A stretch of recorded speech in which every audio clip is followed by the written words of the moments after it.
to what he stands for. The next in line is someone very, very close to my heart, Mr. Ravi Shankar. Mr. Ravi Shankar and Mr. Anand Singh are octogenarians.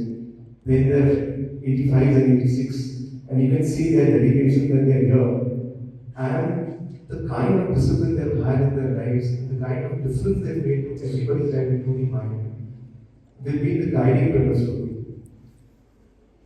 Anand Singh Saab and Ravi Shankar Saab, even as on day who get up at 5 in the morning, do their everyday job, be still dedicated to the profession at the age of 85 and 86, and do their work as if it's their first day in the profession.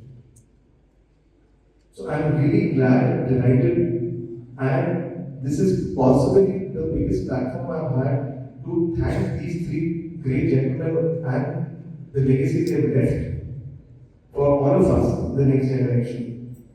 I see a lot of them who the third and fourth generation lawyers who have actually just looked up to these kind of people for any kind of inspiration.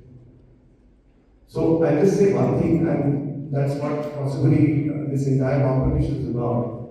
This competition is about tenacity, and this competition is about sincerity. I think all of you here would know everything more than any of the judges who will be sitting here today and judging you. But you may have the confidence because there are no rights and wrongs in law. It's just that you have to make it sound. I'm sure that all of you prepared well.